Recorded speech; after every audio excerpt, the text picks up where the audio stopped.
పరిశుద్ధుడైన యేసు క్రీస్తు నామం పేరిట మీ అందరికీ శుభాభివందనాలు. ప్రియులారా, మరొకసారి ఆయన సన్నిధిలో ఇలాగున కూడుకోవడానికి ప్రభు చూపిన ప్రేమ కొరకై కృతజ్ఞత వందనాలు చెల్లిస్తూ ఉన్నాను. కేవలం ఆయన కృపయే కానీ మరి ఏదీ లేదని చెప్పడానికి చాలా ఇష్టపడుతూ ఉన్నాను. ప్రియులారా, ఎన్నో రోజుల నుంచి కొన్ని అంశాలు యూట్యూబ్ ఛానల్లో పెట్టడానికి ప్రభు కృప చూపారు. ఒకవేళ మీరు కొత్తగా చూస్తున్న వారైతే ఆ వీడియోస్ కూడా చూసి ఆధ్యాత్మికంగా బలపరచబడి ప్రభువుకి సమీపంగా, ప్రభువుకి కుమారులుగా, కుమార్తెలుగా మార్చబడాలని మనసారా కోరుకుంటూ మీకు తెలియజేస్తున్నాను.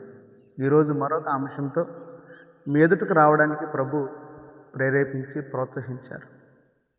ఆయన చూపిన ప్రోత్సాహమే కానీ మరొకటి కాదని నేను ప్రభుని ఎంతగానో స్తుతిస్తూ ఉన్నాను.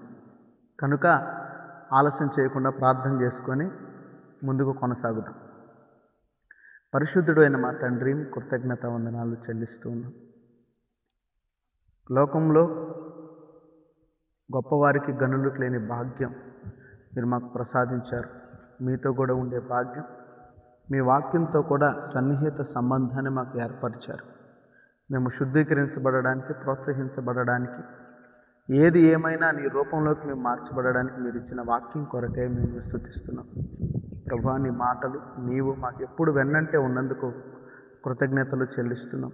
ఈ రోజుకు మేము నిలిచి ఉన్నామంటే కేవలం నీ ప్రోత్సాహం, నీ ప్రేమ తప్ప మరొకటి కాదని చెప్పడానికి ఎంతగానో ఇష్టపడుతున్నాం. మా తండ్రి, మరొకసారి నీ సన్నిధిలో కూడుకొని ఉన్నాం. నీవు ఉద్దేశించిన ప్రతి ఉద్దేశం ప్రభువా వింటున్న వారికి, చెబుతున్న నాకును గ్రహింప చేయమని ప్రాధేయపడుతూ ప్రార్థిస్తూ ఉన్నాను. మా ప్రాణాత్మ దేహాలు ఆత్మ తండ్రి మీకు అప్పగించుకుంటూ మీరు ఆధిపత్యం వహించమని, సమస్త ఆటంకాలు, దుష్ట ఆలోచనలు యేసు నామం పేరిట తొలగిపోమని ఆజ్ఞాపిస్తూ మీ కృపాహస్తాలకు మమ్మల్ని అప్పగించుకుంటూ యేసు నామం పేరిట ప్రార్థిస్తున్నాము తండ్రి, ఆమేన్. ప్రియులారా, ఈరోజుకు మరొక అంశంతో ప్రభు మెదులుకు రావడానికి ప్రోత్సహించి ముందుకు నడిపించారు. కాబట్టి మొదటిగా ఒక లేఖనాన్ని మనం చదువుకొని మనం వాక్యాన్ని ధ్యానం చేసుకుందాం. న్యాయాధిపతుల గ్రంథం 6వ అధ్యాయం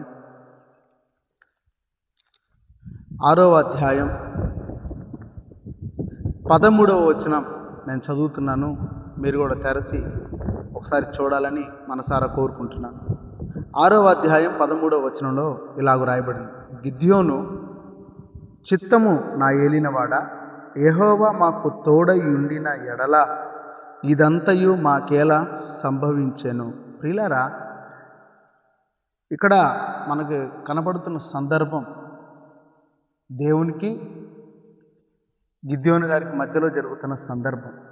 గిద్యోను గారు ఏమంటున్నారంటే, దేవుడు మాకు తోడై ఉంటే మాకెందుకు ఇటువంటి పరిస్థితులు కలుగుతున్నాయి, దేవుడు మాకు తోడుగా ఉంటే మాకెందుకు ఇలా జరుగుతుందని ప్రశ్న వేస్తూ ఉన్నాడు గిద్యోను గారు.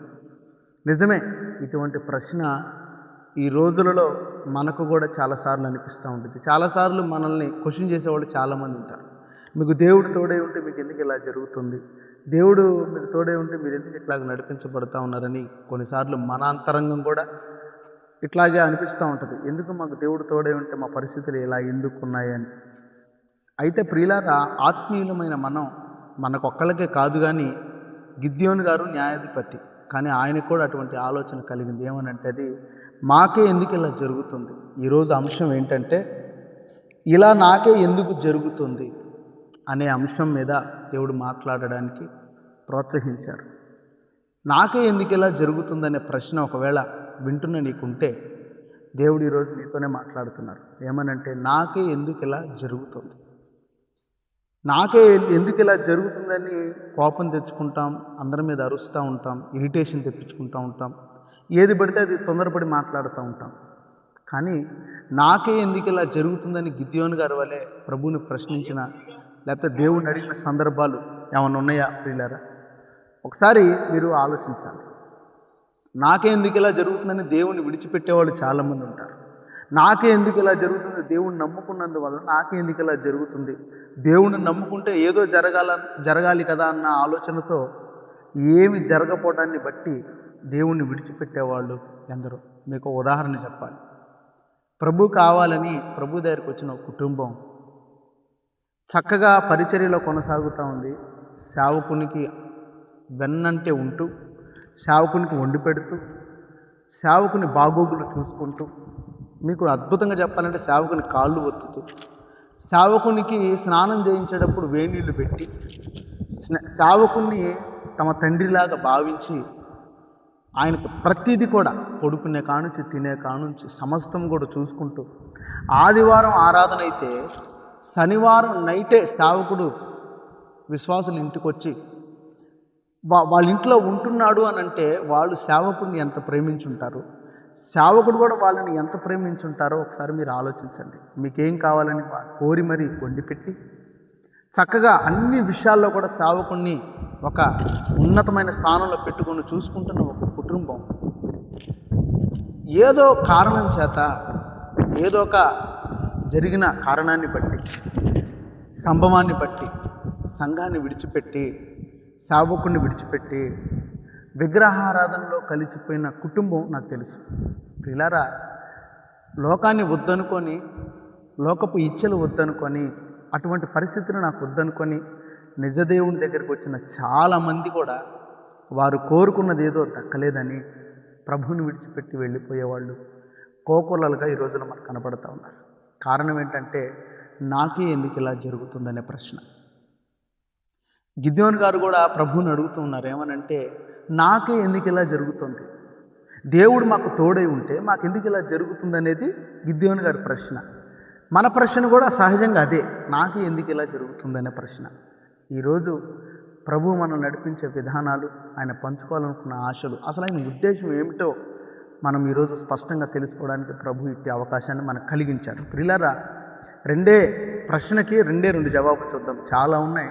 ప్రభు నా మనసులో ఉంచిన ఉద్దేశం ఏమిటి అని అంటే, ఎవరైతే ఏ కారణం చేత ఆయనను విడిచి వెళ్ళిపోయారో, సంఘాలను విడిచిపెట్టి వెళ్ళిపోయారో, ఆయన ప్రేమను విడిచిపెట్టి వెళ్ళిపోయారో, వారందరూ తిరిగి ఆయన దగ్గరకు రావాలనేది ఆయన సంకల్పం, ఆయన ఉద్దేశం. అటువంటి గొప్ప ప్రేమ వెళ్ళిపోయిన మీ పట్ల కలిగి ఉన్నారు. ఎవరైతే ఈ వాక్యాన్ని మీరు చూస్తూ ఉన్నారో మీ పట్ల దేవుడు బహుప్రేమను కలిగి ఉన్నాడు. అందుకనే ఈరోజు నాకే ఎందుకు ఇలా జరుగుతుందన్న ప్రశ్నలోని ఆంతర్యాన్ని 2 జవాబులుగా మనం చూద్దాం. మొదటి జవాబుగా ఎందుకు నాకే ఎందుకు ఇలా జరుగుతుందనే దాని గురించి మొదటి జవాబుగా చూద్దాం. ప్రియులారా, జాగ్రత్తగా ధ్యానం చేసుకుంటూ వెళ్దాం. అసలు నాకే ఎందుకు ఇలా జరుగుతుందని గిద్యోను గారికి ప్రశ్న రావడానికి గల కారణం ఏమిటి అంటే, 6 అధ్యాయం 1వ వచనం నుంచి మనం చిన్నగా కిందగా చదువుకుంటూ వెళితే మనకు కొన్ని సందర్భాలు కనపడతాయి.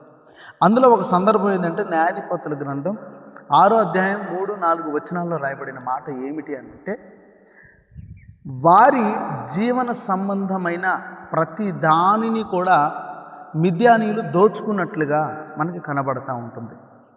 మిద్యానీయులు ఎలా దోచుకుంటున్నారంటే, వారు పొలం దున్నుతారు, పొలం వేస్తారు, చక్కగా ఎదుగుతుంది. అది ఇంకా రేపొద్దున మన చేతికి వస్తుంది అన్న సమయానికి మిద్యానీయులు వచ్చి కాకుల్లాగా ఎత్తుకొని వెళ్ళిపోతారు. వాళ్ళు ఎత్తుకొనన్నా వెళ్ళిపోతారు, లేదా తగలబెట్టనన్నా తగలబెడతారు. వారికి బహు నష్టాన్ని మిద్యానీయులు ఇశ్రాయేలీయులకు కలుగు చేస్తూ ఉన్నారు. ఇక రేపొద్దున వచ్చేస్తుందన్న ఆనందం కాసేపట్లో కనుమరుగైపోతూ ఉన్న దినాలే. అంటే అక్కడ స్పష్టంగా పరిశుద్ధాత్ముడు రాయించిన మాట ఏంటంటే, వారి జీవన సంబంధమైన ప్రతిదీ కూడా వారి నుంచి తొలగిపోతూ ఉంది. జీవన సంబంధమైన అంటే వ్యాపారం కావచ్చు, లేకపోతే ఏదన్నా చదువు పరంగా కావచ్చు, మరి ఏదైనా కావచ్చు. వారు దేన్నైతే కలిగి ఉన్నారో దాని మీద విద్యానీయులు దెబ్బ కొడతా ఉన్నారు. వారు ఎదుగుతున్నారు, వారు దెబ్బ కొట్టంగానే మరలా పడిపోతూ ఉన్నారు. ఇలాగ అప్ అండ్ డౌన్స్లో కరువులో బ్రతుకుతూ ఉన్నారు. వారు ఎంత స్థితిలోకి వచ్చేసారు అని అంటే, కొంచెం కిందకు వచ్చిన తర్వాత రాయబడుతున్న మాట ఏంటంటే, బహుహీన స్థితికి వచ్చారని రాయబడింది. కారణం ఏంటంటే, వారు అంత హీన స్థితికి రావడానికి ఇశ్రాయేలీలు దేవుని ప్రజలండి, వారు దేవుని ప్రజలు, దేవుని పిల్లలు. కానీ వాళ్ళు అంత హీన స్థితికి రావడానికి కారణం ఏంటి అని మనం గనక ఆలోచన చేస్తే, అంత హీన దశకు రావడానికి కారణం ఏంటి? వారి జీవన సంబంధమైన అన్నింటిలో కూడా అవకాశాన్ని వారికి మిద్యానీయులకి ఎవరిచ్చారు అవకాశం? అంత అథారిటీ, లేకపోతే వాళ్ళు వచ్చి వీళ్ళ మీద దాడి చేసేంత అథారిటీ, అధికారం వారికి ఎవరిచ్చారు అని కనుక మనం చూస్తే 6వ అధ్యాయం 1వ వచనంలో రాయబడుతున్న మాట ఏంటంటే, వారు ఆయన దృష్టికి చెడ్డగా నడిచినందున ఆయనే ఇశ్రాయేలీయుల్ని అప్పగించాడు. దేవుని ప్రజల మీదకి రావడానికి ఎవ్వడికి కూడా గుండెలు సరిపోవు ప్రియులారా. కానీ మిద్యానీయులు ఇశ్రాయేలీయుల మీదకి రావడానికి అధికారం, అవకాశం ఇచ్చింది ఎవరో తెలిసిన? సాక్షాత్తు దేవుడే. సాక్షాత్తు దేవుడే ఇశ్రాయేలీయులను నలపడానికి మిద్యానీయులకు అప్పగించాడు.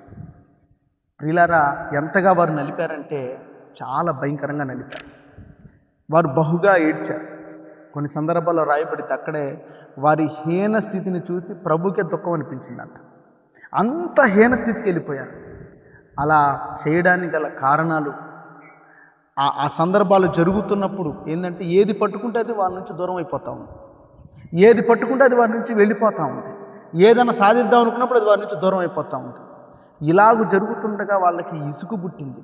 అందుకని వారు హీన స్థితికి వచ్చారని రాయబడింది.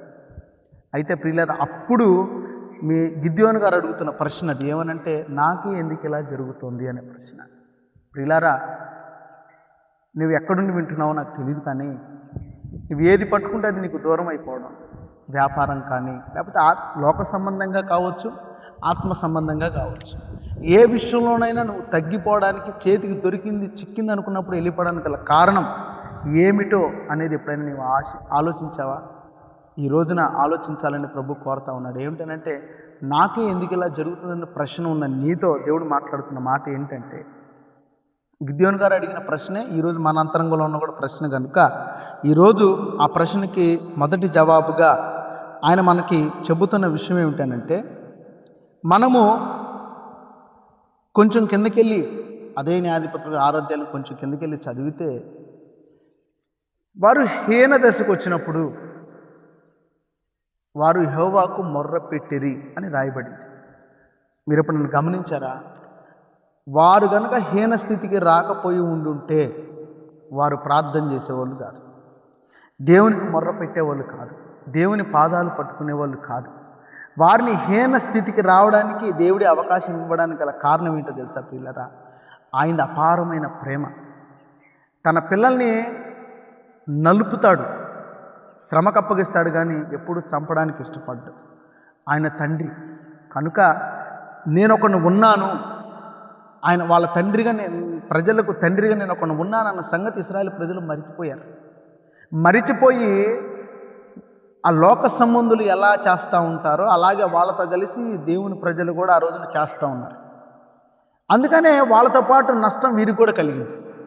ప్రియులారా, నాకే ఎందుకు ఇలా జరుగుతుంది అనే దానికి ప్రశ్న ఏంటంటే, నువ్వు ఈరోజు నష్టపోయి ఎటూ తోచక కుమిలిపోతూ ఉంటే ఏం చేయాలో నీకు అర్థం కాకపోతుంటే దేవునికి చెప్తున్న విషయం ఏంటంటే, ఆయనే చేశాడు. అలాగే ఆయనే అనుమతించాడు నీ జీవితంలో. ఎందుకో తెలిసిన, నువ్వు తిరిగి ఆయన సన్నిధికి రావాలి, తిరిగి ఆయన పాదాల దగ్గరికి రావాలి. ఎప్పుడైతే ప్రియులారా వారు హీన దశకు వచ్చినప్పుడు వారు మొర్ర పెట్టారో, ఆ మొర్ర ఆలకించిన ప్రభు వెంటనే వారికి జవాబిచ్చాడు. మీరు న్యాయాధిపతుల గ్రంథం 6వ అధ్యాయం మొత్తం ఒకసారి చదివి చూడండి. దేవుడు తప్పకుండా మీ హృదయాలను దర్శిస్తాడు. ఆయన మిద్యానీయులకు అప్పచెప్పడానికి, వారు హీన స్థితికి వచ్చేంతగా ఇశ్రాయేలుని నలపడానికి దేవునికి ఉన్న ఉద్దేశం ఏంటో తెలుసా ప్రియులారా? వారు నా ప్రజలు తిరిగి నా యొద్దకు రావాలి. నాకే ఎందుకు ఇలా జరుగుతుందని అనుకుంటున్న మనల్కి ప్రభు చెప్తున్న విషయం ఏంటంటే, మొదటి జవాబుగా నువ్వు తిరిగి ఆయన దగ్గరికి రావాలి. ఆయన ఉన్నారన్న సంగతి నువ్వు మర్చిపోతే, ఆయన ఉన్నారన్న సంగతి మర్చిపోయి నీ ఇష్టానుసారంగా నడిస్తే దేవుడు నడిపించే విధానాలు చాలా దారుణంగా ఉంటాయి. ఇప్పటికే చాలామంది అటువంటి హీన స్థితిలో బ్రతుకుతూ ఉన్నారు, కరువుల్లో బ్రతుకుతున్నారు, వస్త్రాలు లేకుండా బ్రతుకుతూ ఉన్నారు. ఏది పట్టుకుంటే అది దారిద్ర్యంతో నింపబడతా ఉంది. కారణం ఏంటంటే, నీవు లోకాన్ని నమ్మి శాశ్వతుడైన దేవుణ్ణి విడిచిపెట్టావు, నీకోసం ప్రాణం ఇచ్చిన దేవుణ్ణి విడిచిపెట్టావు, నీకోసం కొంచెమైనా తను దాచుకోకుండా పంచిన ప్రేమ పంచిన దేవుణ్ణి మరచిపోయావు. ఆయన ఉన్నాడన్న సంగతి నువ్వు మరచిపోయావు కనుక దేవుడు అలాగ అప్పగించాడు. అయితే ఈరోజు నీకు మరలా అవకాశం ఇస్తున్నాడు. నిన్ను అలాగ హీన స్థితిలోకి నడిపించింది నేనే. కాబట్టి తిరిగి నువ్వు మరలా వస్తే నా పాదాల దగ్గరికి ఆయన ఏం చేస్తారు అని అంటే ప్రియులారా, ఆయన ఏం చేస్తారు? నువ్వు తిరిగి ఆయన పాదాల దగ్గరికి రావాలన్న సంగతితోనే ఆయన నిన్ను హీన దశకు నడిపించారు. ఒకవేళ ఆయన నిన్ను చంపాలి అనుకుంటే నిన్ను హీన దశకి రప్పించాలి, దీన స్థితిలోకి రప్పించాల్సిన పని ఏం లేదు. ఒకవేళ నిన్ను నన్ను ఆయన చంపడానికి మరణాన్ని చంపాలని కనుక కోరుకుంటే మనుషుల్లాగా స్కెచ్లేసి చంపాల్సిన పని ఏం లేదు. ఆయనకి చాలా సులభం. ఒక మనిషి చచ్చిపోవాలి చంపాలని కనుక ప్రభు నిర్ణయించుకుంటే చాలా ఈజీ. మనకు ఉదాహరణ జలప్రళయం. 1600 నుంచి 1700 సంవత్సరాల చరిత్రని 40 రోజుల్లో తుడిచేశాడు ప్రభు. అదేవిధంగా సొదొమ గొమొర్రా పట్టణాలు ఎంతకాలం నుంచి వృద్ధి చెందాయో మనకు తెలియదు, వృద్ధి చెందడానికి ఎంతకాలం పట్టిందో కూడా తెలియదు. కానీ ప్రభు దాన్ని తుడిచేయడానికి ఒక రాత్రే పట్టింది. నిన్ను నన్ను చంపాలని ప్రభు అనుకుంటే నీ కోసం నా కోసం ఒక స్కెచ్లు వేయాలన్నా చాలా ఈజీగా చంపేస్తాడు. కానీ మారాలని కోరుకుంటున్నాడు. అందుకనే నీకు అవకాశం ఇస్తూ ఉన్నాడు. ఎందుకు నాకే ఇలా జరుగుతుంది, నన్ను నువ్వు వ్యాపారాల వైపు తిరుగుతూ ఉంటే దేవుడు ఇంకా నలుపుతూనే ఉంటాడు. నువ్వు వచ్చి ఆయన పాదాలు పట్టుకుంటే చక్కగా ఆయన కృప చూపించి మరలా నిన్ను చేర్చుకొని ఉన్నత శిఖరానికి తీసుకెళ్తాడు. న్యాయాధిపతుల గ్రంథం 6వ అధ్యాయంలో స్పష్టంగా కనపడింది ఆ మాట. వాళ్ళు మొర్ర పెట్టాలన్న ఉద్దేశంతోనే దేవుడు వారిని మిద్యానీయులకు అప్పగించాడు. అందుకని వాళ్ళు తిరిగి హీనదశకు వచ్చారు. వారు ఏదైతే నమ్ముకున్నారో అదంతా వారికి దూరం అయిపోయింది. కాబట్టి వారు దేవుని దగ్గరికి వచ్చి పాదాలు పట్టుకున్నాడు. దేవుడు తర్వాత ఒక వాగ్దానాన్ని ఇచ్చాడు. ఆ తర్వాత ఒక న్యాయాధిపతిని నియమించాడు. మిద్యానీయుల చరిత్రలో లేకుండా చేశాడు. కాబట్టి ఇది అంతా నీకు హీనదశలోనికి దేవుడు నేను తీసుకొని రావడానికి గల కారణం ఒక్కటే. నాకే ఎందుకు ఇలా జరుగుతుందని కనుక నువ్వు అనుకుంటే దేవుడు నీతోనే మాట్లాడుతున్నాడు. ఏమంటే నువ్వు ఆయన పాదాలు పట్టుకోవడం మర్చిపోయావు. కాబట్టి నువ్వు ఆయన పాదాలు పట్టుకుంటే, ఆయనకు మొర్రపెట్టి ఆయన పాదాలు పట్టుకుంటే ఆయన ఇచ్చే వాగ్దానం ఏమిటనంటే ప్రియులారా, కీర్తనల గ్రంథం 145వ అధ్యాయం 18వ వచనంలో ఇలా రాయబడింది. ఆయనకు మొర్రపెట్టు వారికి ఆయన సమీపంగా ఉంటాడట, దగ్గరగా ఉంటాడు. ఆయన దగ్గరగా ఉంటాడు. ఆయన స్పర్శను అనుభవిస్తాం మనం. కాబట్టి నువ్వు ఆయనకు మొర్రపెట్టు, ఆయన నీకు సమీపంగా ఉండాలని కోరుకుంటున్నాడు. నీవు ఆయనకు సమీపంగా రావాలని కూడా ఆయనే కోరుకుంటున్నాడు. కాబట్టి అలా కాకుండా నీవు ఏదన్నా చేయాలని సొంత ప్రయత్నాలు చేస్తూ దేవుణ్ణి విడిచిపెట్టి కనుక చేయాలని ప్రయత్నిస్తే రోజు రోజుకి నువ్వు దిగజారిపోతూనే ఉంటావు. వద్దు. దేవునితో పోరాడడం అనేది అంత మంచి పద్ధతి కాదు. కాబట్టి దేవునితో కూడా కలిసి లోకాన్ని ఎదిరించి మనం దీవించబడాలనేది దేవుని సంకల్పం. అలానే దేవుని విడిచిపెట్టి దీవించబడాలనేది మాత్రం తప్పు. కాబట్టి మీరు హీన దశకు వెళుతున్నారు అని అంటే దేవుని పిల్లలు గుర్తుపెట్టుకోవాలి. ఏమంటే తెలిసిన నీవు దేవుణ్ణి మరచావు. కాబట్టి తిరిగి ఆయన పాదాల దగ్గరికి రా. దేవుడు తప్పకుండా తన రెక్కల కింద నిన్ను కాపాడుకుంటాడు. ఆయన నీకు సమీపంగా ఉంటాడు. ప్రియులారా, రెండవ జవాబు చూద్దాం. మొదటిది అయిపోయింది, రెండవ జవాబు ఏమిటనంటే నాకు ఎందుకు ఇలా జరుగుతుందనే దాంట్లో మొదటిది, నువ్వు హీన దిశకి రావడానికి గల కారణం నువ్వు ఆయన పాదాలు పట్టుకోవాలని ఆయనే చేస్తూ ఉన్నారు. రెండవది ఏంటి అనంటే లోకాసు వార్త 15 అధ్యాయం 11 నుంచి 24 వచనాల్లో ఒక సందర్భం రాయబడింది. అదేంటంటే చిన్న కుమారుడు సందర్భం. నా డబ్బు నాకు ఇచ్చేసేయి, నా ఆస్తి నాకు ఇచ్చేసేయి, నేను దూరదేశానికి వెళ్ళిపోతాను, వ్యాపారాలు చేస్తానని చెప్పని తన చిన్న ఆలోచనతో, చిన్న మెదడుతో ఆలోచించాడు. తండ్రి మనసు అర్థం చేసుకోకుండా ఏ కాడికి తండ్రిని విడిచి వెళ్ళిపోవాలి, ఏదో ఒకటి చేయాలనే ప్రయత్నం తప్ప తండ్రి ఆలోచన తీసుకోలేదు. అయితే చిన్న కుమారుడు తన డబ్బు తీసుకొని తండ్రిని విడిచిపెట్టి వెళ్ళిపోయినట్లుగా మనకు లేఖనాల్లో కనపడతా ఉంది. ప్రియులారా, ఎప్పుడైతే తండ్రిని విడిచి లోకంలోకి వెళ్ళిపోయాడో, లోకంలోకి వెళ్ళిపోయిన తర్వాత డబ్బు పోయింది, నమ్ముకున్న డబ్బు పోయింది, నమ్ముకున్న స్నేహితులు పోయారు, నమ్ముకున్న దేశంలో కరువు వచ్చేసింది. ఏ స్నేహితులను నమ్ముకొని, ఏ డబ్బును నమ్ముకొని, ఏ ప్రాంతాన్ని నమ్ముకొని నీవు ప్రభువుని విడిచిపెట్టి నీవు దూరంగా బతుకుతున్నావో అవన్నీ నీకు దూరం అయిపోయినాయి అన్న సంగతి వాస్తవం. నువ్వు దేన్ని నమ్ముకొని, ఎవరిని నమ్ముకొని ప్రభువుని విడిచిపెట్టి వెళ్ళిపోయావో అవి నీకు దూరం అయిపోతున్నాయి అన్న సంగతి వాస్తవం. లేఖనం అలాగే చెప్తుంది. తండ్రిని విడిచి వెళ్ళిపోతే సర్వస్వాన్ని కోల్పోతాం.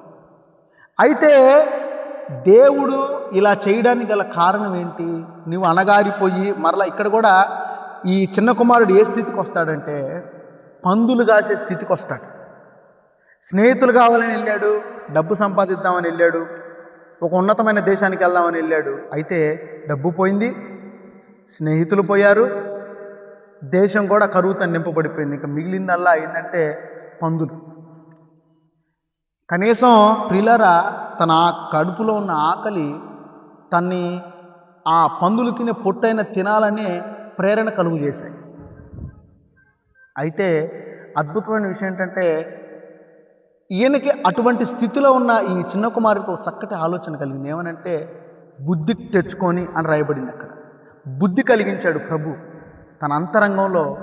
కృప ద్వారా ఆయనకు అనుగ్రహించబడిన విషయం ఏంటంటే అంతరంగంలో ఒక ఆలోచన, నా తండ్రి ఇంట్లో ఉంటే ఎంతోమంది పోషించబడతా ఉన్నారు, నేనైతే ఇక్కడ ఆకలితో చచ్చిపోతున్నానని తన అంతరంగంలో అనుకున్నాడు. నీ పరిస్థితి బాగట్లేదన్న సంగతి నీకు అర్థమైపోతూ ఉంది. నేను రోజు రోజుకి దెబ్బతింటున్నానన్న సంగతి నీ అంతరంగానికి అర్థమవుతూ ఉంది. రోజు రోజు ఏది పట్టుకున్నది నీకు దూరం అయిపోతూ ఉందన్న సంగతి కూడా నీకు అర్థమవుతూ ఉంది. టైం వేస్ట్ అయిపోతూ ఉంది. దేవుని ఇచ్చిన కృపను వ్యర్థపరుచుకుంటూ ఉన్నావు. రోజు రోజుకి ఏదో ఒకటి చేయాలనుకుంటున్నా జరగట్లేదు, నిరాశతో నింపబడుతున్నావు అన్న సంగతి నీ అంతరంగానికి అర్థమవుతుంది. కానీ ఈరోజు చిన్న కుమారుడిలాగా నీవు బుద్ధి తెచ్చుకోవాలి. బుద్ధి తెచ్చుకొని ప్రభు వైపు తిరగాలి. ఎందుకు నీవు అలాగ హీన స్థితిలోకి చిన్న కుమారుడిలాగా స్నేహితులను పోగొట్టుకోవడం, ఆ చిన్న కుమారులాగా డబ్బు పోగొట్టుకోవడం, ఆ చిన్న కుమారులాగా నువ్వు కరువులో పడిపోవడం కారణం ఏంటంటే చెప్పమంటారా ప్రియులారా? రెండవ జవాబు నాకే ఎందుకు ఇలా జరుగుతుంది అనేదానికి రెండో జవాబు ఏంటంటే చిన్న కుమారుని జీవితంలో అలా ఏదైతే జరిగిందో అది నీ జీవితంలో కూడా జరగడానికి గల కారణం నీవు తిరిగి తండ్రి వద్దకు రావాలి. నీవు తండ్రి వద్దకు రావాలన్న ఉద్దేశంతోనే దేవుడు ప్రతిదానిని కూడా నీ నుంచి దూరం చేస్తూ ఉన్నాడు. నువ్వు ఆయన స్నేహం కావాలనుకున్న లోకం నుంచి వచ్చి తర్వాత ఆయన వద్దనుకుని మరలా నువ్వు లోకంలోకి వెళ్ళిపోతే ఆయన ఎందుకు ఒప్పుకుంటాడు? ఒప్పుకోడు కదా. ఎందుకంటే విలువ పెట్టి నిన్ను కొన్నాడు. ఏదో సాదాసీదంగా ఒక వజ్రం పెట్టో డబ్బు పెట్టి కొన్నది కాదు కదా. పరలోకపు రాజే నీ కోసం భూమి మీదకి వచ్చి పూర్తిగా తన ప్రేమనంతా దారపోసి నిన్ను కొనుక్కున్నాడు. నువ్వు వెళ్ళిపోయి లోకంతో స్నేహం చేస్తానంటే ఆయన ఎందుకు ఒప్పుకుంటాడు? అవన్నీ దూరం చేస్తాడు. తిరిగి నువ్వు చిన్న కుమారులాగా ఆయన వైపు తిరగాలి. నువ్వు ఆయన వైపు తిరగాలని దేవుడు నీ జీవితం నుంచి స్నేహితులను తీసేస్తూ ఉన్నాడు, డబ్బును తీసేస్తూ ఉన్నాడు. నీవు కోరుకున్నదల్లా నీకు దూరం అయిపోవడానికి గల కారణం ఏంటంటే ఒక్కటే, నీవు తండ్రి యొద్దకు తిరిగి రావాలి, యేసయ్య యొద్దకు తిరిగి రావాలి, సిలువ యొద్దకు తిరిగి రావాలి, ఆయన ప్రేమ యొద్దకు తిరిగి రావాలి, ఆయన సన్నిధి యొద్దకు నీకు తిరిగి రావాలన్నదే దేవుని కోరిక. కానీ నిన్ను చంపాలన్నది కాదు. నిన్ను చంపాలనుకుంటే ఇంత ప్రయత్నాలు ఎందుకు? మనం లేఖనాల్లో చాలా చూసాం కదా. నిన్ను చంపాలి, నన్ను చంపాలి అనుకుంటే మనం ఎంత, మన ప్రాణాలు ఎంత, నరమాతృడు. అసలు మనకు బైబిల్లో చెప్పబడిన మాట ఏంటి? గడ్డి. మనకు బైబిల్లో పెట్టబడిన పేర్లేంటి? పువ్వు. వాడిపోయే పువ్వు అని పెట్టబడింది, గడ్డి అని పెట్టబడింది, ఆవిరి అని పెట్టబడింది. దీనికి మళ్ళీ ఈ ఆవిరిని గడ్డి కోసం చంపడానికి మళ్ళీ స్కెచ్లు వేయాలి. దేవుడు అవసరం లేదు. దేవుడు ఎందుకు చేస్తూ ఉన్నాడు అంటే ఒకటే కారణం, నువ్వు తిరిగి రావాలి. నువ్వు ఆయన దగ్గరికి తిరిగిరా. అప్పుడు ఆయన ఏం చేస్తాడో తెలుసా ప్రియులారా? నీకంటే కూడా 1000 రెట్లు ఆశతో ఎదురు చూసే తండ్రి ఆయన. నీవు రావడంతోనే నీ మనస్సులో నన్ను తీసుకుంటారో లేదో, ప్రభు నన్ను దగ్గర తీసుకుంటారో లేదో అని నువ్వు అనుకోవచ్చు. కానీ నువ్వు ఆయన దగ్గరికి తిరిగి వచ్చిన తర్వాత ఆయన పంచే ప్రేమ మునిపెన్నడూ నువ్వు చూసుంటావు. ఎందుకనంటే ఆయన నిన్ను పోగొట్టుకోవాలనుకోవట్లేదు, ఆయన నిన్ను విడిచిపెట్టాలని కోరుకోవట్లేదు, ఆయన నిన్ను నరకంలోకి పంపించాలని అస్సలు ఆశపడటం. అటువంటి ఆశ లేదు ఆయనకి.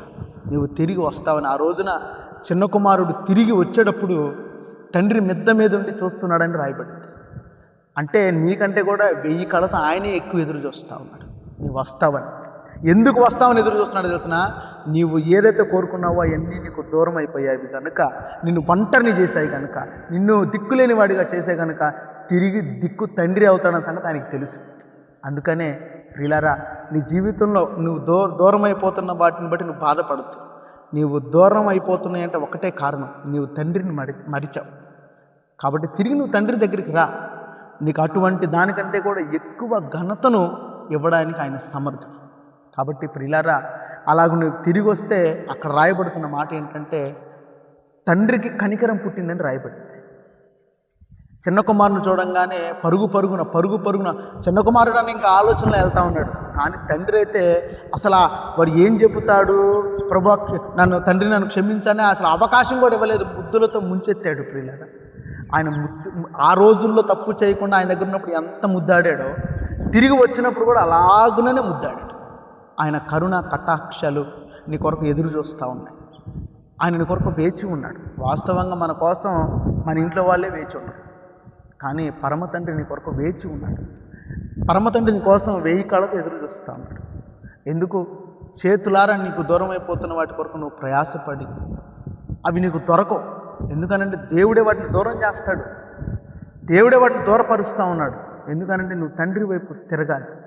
కాబట్టి ప్రియులారా, నాకే ఎందుకు ఇలా జరుగుతుంది అని అంటే నీ జీవితంలో జరుగుతున్న కారణాలను బట్టి వస్తున్న ఆలోచన ఏదైతే ఉందో ఆలోచనకు 2 జవాబు. నువ్వు మొర్ర పెట్టడం మానేశావు. 2, నీవు తండ్రిని విడిచిపెట్టి తిరుగుతూ ఉన్నావు. కాబట్టి ఇలాగ నీ జీవితంలో జరుగుతున్నవన్నీ ప్రతికూలతలు ఎందుకు అని అంటే నీకు అనుకూలతను కలుగు చేయడానికి. అవి ఏంటంటే నువ్వు తిరిగి తండ్రి వద్దకు రా, నువ్వు తిరిగి తండ్రి పాదాలు పట్టుకో. ఈ 2 ఉద్దేశాలు. ఆయన ఉద్దేశం వల్ల ఈ వాక్యం ద్వారా, ఈ యొక్క ఉపదేశం ద్వారా ప్రభు తెలియజేస్తున్న విషయం ఏంటంటే ఒకే మాట, నువ్వు తిరిగి రావాలి. నువ్వు తిరిగి రాకుండా ఇంకేదైనా చేయాలని ప్రయత్నం చేస్తే నువ్వు ఎన్ని పట్టుకుంటే అన్ని దూరం అయిపోతూ ఉంటాయి. కాబట్టి ఆయనకు అంత అవకాశం ఇవ్వద్దు. దేవుడైన యెహోవా చేతిలో పడుట బహు భయంకరం. ఎందుకనంటే లోకంలో ఎంత పెద్ద ఓడు మనల్ని ఏం చేసినా ప్రభువుకి చెప్తే ఆయన తప్పించగలుగుతాడు. కానీ ఆయన చేతిలో పడ్డామంటే నిన్ను తప్పించడం ఎవడి వల్ల కాదు, ఆయనే తప్పించాలి మళ్ళీ. కాబట్టి తిరిగి ఆయన పాదాలు పట్టుకో, తిరిగి ఆయన కవుల్లోకి వచ్చాయి, తిరిగి ఆయన రెక్కల కిందకు వచ్చేసాయి. నీ నుంచి దూరం అయిపోతున్న వాటి గురించి నువ్వు ఆలోచించవద్దు. రెట్టింపు ఘనతను కలుగు చేయుటకు ఆయన సమర్థుడు. బైబిల్లో రాయబడింది, నీకు నేను రెట్టింపు ఘనతను కలుగు చేస్తాను. రెట్టింపు ఆశీర్వాదాన్ని యోబు జీవితంలో తీసుకొచ్చినట్లుగా రెట్టింపు ఘనతను, రెట్టింపు ఆశీర్వాదాన్ని ఇవ్వడానికి ఆయన చాలా ఈజీగా ఇచ్చేయగలడు. కాబట్టి ఆశీర్వాదమైన, క్షేమమైన యేసయ్య వద్ద నుంచి మనం పొందుకోవాలి. కానీ మనం ప్రభువుని విడిచిపెట్టి పరుగులు ఎత్తకూడదు. కాబట్టి ఎందుకు నాకే జరుగుతుంది ఇలాగున అని అంటే 2 కారణాలు. అది ప్రభువే చేస్తున్నాడన్న సంగతి నువ్వు గుర్తుపట్టు. తిరిగి ఆయనకు మొర్రపెట్టు, తిరిగి ఆయన వద్దకు వచ్చేసాయి, ఆయన సన్నిధికి వచ్చేసాయి. తప్పక ఆయన కరుణ కటాక్షాలు నీకు అనుగ్రహించబడతాయి. తప్పకుండా ఆయన నీకు సమీపంగా వచ్చేస్తాడు. కనుక ఇక తప్పకుండా నీవు అన్ని విషయాల్లో ఆత్మ సంబంధమైన ప్రార్థనలో కావచ్చు, వాక్య పఠనంలో కావచ్చు, రూపాంతరపరచబడే విధానంలో కావచ్చు, లోక సంబంధంగా మనుషులు చూసే దీవెనలో కానీ నీవన్నీ కోణాల్లో ప్రభు హెచ్చించి ఘనపరిచి నిన్ను మహిమకు సిద్ధపరిచి ఆయన కూడా ఆనందిస్తూ నిన్ను కూడా ఆనందింపచేస్తారు. అటువంటి కృపలో ప్రభు మనల్ని స్థిరపరిచి నడిపించును గాక. ఆమేన్. చిన్న ప్రార్థన. ప్రభువా, మీకు వందనాలు తెలియజేస్తున్నాం. నిజమై ప్రభు, మా జీవితాల్లో మేము ఏమైతే కోరుకుంటూ ఉంటామో అవి మా నుంచి దూరం అయిపోతూనే ఉంటాయి. అవి మేము అనుభవిస్తూనే ఉంటాం. ఏ స్నేహితులను అయితే కోరుకుంటామో వారు మాకు దూరం అయిపోతూ ఉంటారు. ఏ ప్రేమనైతే మేము కోరుకుంటూ ఉంటామో ఆ ప్రేమలు మాకు దూరం అయిపోతూ ఉంటాయి. కొన్ని సందర్భాల్లో కష్టపడి సంపాదిద్దామని ప్రయత్నిస్తూ ఉంటాం, కానీ ఒక్క రూపాయి కూడా మేము సంపాదించలేకపోతాం. కారణం ఏంటంటే నిన్ను మరచి తిరిగినప్పుడు అటువంటివి జరుగుతూ ఉంటాయి. అలాంటి సమయాలలో నీ పాదాలు పట్టుకోవాలని, అలాంటి సమయాలలో నీ వద్దకు తిరిగి రావాలని, మూర్ఖంగా ప్రవర్తించకూడదని మీరు మాట్లాడారు ప్రభువా. అటువంటి స్థితి మాకు కలగడానికి గల కారణం నీ ప్రేమ ద్వారా మాత్రమే. కారణం నీవు ఉన్నావన్న సంగతి మరిచిపోయాము కనుక అటువంటి కార్యక్రమాలు చేసి మరలా నీవు మీ బిడ్డలమైన మమ్ములను నీ వైపుకు తిప్పుకుంటున్నట్లుగా నీ ప్రేమ తెలియజేయబడతా ఉంది. నీవు మమ్మల్ని ఎంత ప్రేమిస్తున్నావో ప్రభు. నీవు మమ్మల్ని లోకంలో కళను ఇవ్వవు ప్రభు. లోకపు వారితో మమ్మల్ని కలిసి నడిపించవు ప్రభు. మేమంటే మీకు బహు ప్రేమ, మేమంటే మీకు బహు జాలి ప్రభు. నరకానికి వెళ్ళడానికి మమ్మల్ని మీరు రక్షించలేదు ప్రభు. తీర్పులో నిలబడడానికి మమ్మల్ని మీరు రక్షించలేదు ప్రభు. నీ పిల్లలుగా జీవవృక్ష ఫలాలు నీ చేతితో తినాలని, అయ్యా నీ చేతులతో మా కన్నీటిని మేము తుడిపించుకోవాలని, నీ స్వాస్థ్యంగా మేము బ్రతకాలని మీరు మమ్మల్ని సజీవులుగా ఉంచారు. ఆనాడు ఇశ్రాయేలుని మీరు చాలాసార్లు కోపగించుకున్నారు. కారణం చంపాలన్న ఉద్దేశం కాదు, కానీ నీ ప్రేమ ఏంటో వారు అర్థం చేసుకోవాలని మీరు కోరుకున్నారు. ఈరోజు మీ ప్రేమను మాకు తెలియజేశారు. మాకున్న ఆర్థిక సమస్యలు, లేకపోతే సమస్తం కూడా ప్రభు ఆరోగ్య సమస్యలు అన్నీ కూడా ఎందుకు ఎదురు తిరుగుతున్నాయి అంటే దేవుణ్ణి మరచి తిరుగువాడికి శాపగ్రస్తుడిగా మార్చబడతాడని రాయబడింది. కనుక శాపగ్రస్తులుగా నీ పిల్లలు ఉండకూడదన్న ఉద్దేశంతోనే తిరిగి రమ్మని మీరు పిలుపునిస్తూ ఉన్నారు. కనుక ప్రభువా, ఎందరైతే ఆలకించారో అయ్యా, అల్పుడునకు నాకు మీరు ఇచ్చిన ఇంటి భాగ్యాన్ని బట్టి నేను అర్హుని కాకపోయినప్పటికీ కూడా నీ కృప నాకు అర్హతను కలిగించింది.